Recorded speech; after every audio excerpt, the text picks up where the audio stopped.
ప్రియమైన దేవుని పిల్లలారా, ప్రభువైన యేసుక్రీస్తు వారి పేరట మీ అందరికీ వందనాలు. ప్రభు పేరట మీ అందరికీ శుభములు, మీ అందరికీ దీవెనలు కలుగునుగాక. ఈ ఉదయకాలం పరిశుద్ధ గ్రంథము నుండి దేవుని వాక్యాన్ని చదువుకుందాము. కీర్తనల గ్రంథము 72వ కీర్తన 12వ వచనాన్ని చదువుకుందాము. దరిద్రులు మొర్రపెట్టగా అతడు వారిని విడిపించును, దీనులను నిరారాధులను ఆయన విడిపించును. దేవుడు తన మాటలు మన అందరి కొరకు దీవించునుగాక. ఆమేన్.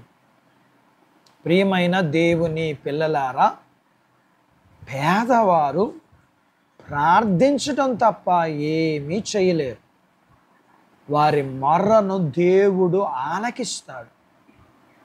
వీరికి అంతకంటే ఏం కావాలి? నువ్వు అవసరతలో ఉన్నావా?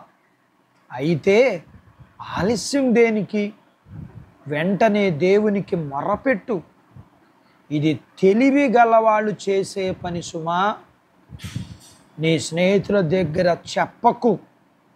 నీ కష్టాలలో వాళ్ళు కాదు నీకు సహాయం చేసే. నీవు నీ దేవుని దగ్గర ప్రార్థించు.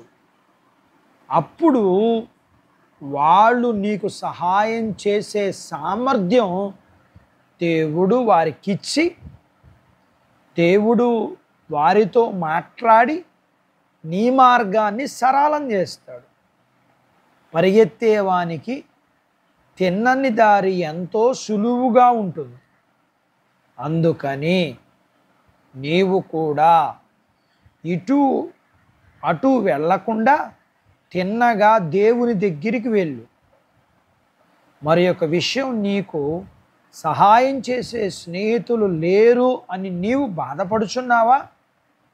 ఏం పర్వాలా, ధైర్యంగా ఉండు, భయపడకు, ప్రార్థించు. ఈ లోకములో జీవించినంత కాలం ప్రార్థించు.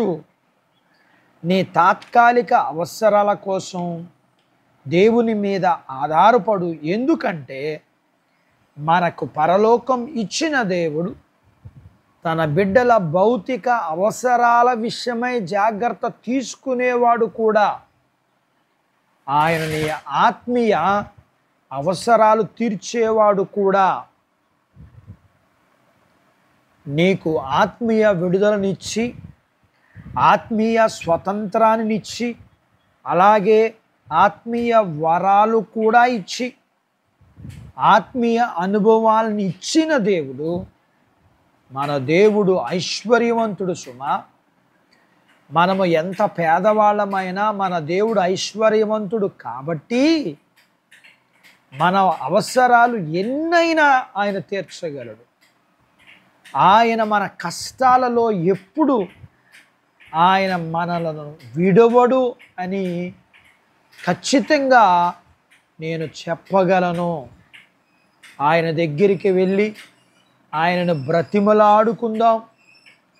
పేదవాడు బ్రతిమలాడి మనవ చేసుకును అని లేఖనము సెలవిస్తుంది కదా. మనమేమి ధనవంతులం కాదు కదా. పొగరతో ఆయనను అడగకుండా ఉండడానికి, ఆయన దగ్గరకు వచ్చిన వారిని ఆయన ఏమాత్రం తోసివేయుడు కదా. అందుకని ఆయన దగ్గరికి వెళ్దాం. మన పేదరికములో ఆయన మనల్ని విడిచిపెట్టేసేవాడు కాదు, నష్టపరిచేవాడు కాదు. ఆయన వాగ్దానం నమ్మదగినది. ఆయన నమ్మదగిన దేవుడు. దేవుడు తన మాటలు మన కొరకు దీవించునుగాక. ఆమేన్. ప్రార్థించుకుందాం. నాతో పాటు ఏకీభవించండి. మమ్మల్ని మిక్కిలిగా ప్రేమించిన మా ప్రియ పరలోకపు తండ్రి, మీ పరిశుద్ధ నామమును బట్టి మీకు వందనాలు. ఈ ఉదయకాలం మీ పాదాల దగ్గర మీ లేఖనాన్ని నేర్చుకొనడానికి మీరు సహాయం చేశారు. మా అన్ని విషయాల్లో విడిపించగలిగిన దేవుడు నీవని మేము మీ వైపు చూసి విశ్వసించి ప్రార్థించి మేలు పొందుకునే బాధ్యత మాకు దయచేయండి. మీ పిల్లలకే దయచేయండి. మీ పిల్లల్ని మీరు బలపరచండి. మీ పిల్లలను కలిగినంతటిని దీవించండి. చిన్న బిడ్డలను, యవనస్తులను, వృద్ధులను, స్త్రీలను, పురుషులను దీవించండి. వారి చదువుల్లో సహాయం చేయండి. వారి ఉద్యోగ ప్రయత్నాల్లో విజయాన్ని ఇవ్వండి. ఉద్యోగాలలో అభివృద్ధి ఆశీర్వాదాలు ఇవ్వండి. చేతి పనులు, పొలాలు, పశువులు, వ్యాపారాలు దీవించండి. వివాహాలు కాని వారికి అవటానికి, గర్భఫలములు లేని వారికి ఇమ్మను. ఇచ్చిన వారికి సుఖమైన ప్రసూతి ఇమ్మని, ప్రసూతైన వారికి ఆరోగ్యాలు ఇమ్మని.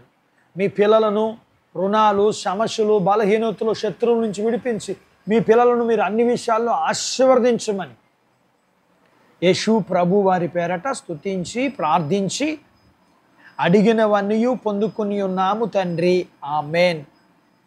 దేవుడు మిమ్మల్ని దీవించునుగాక. ఆమేన్.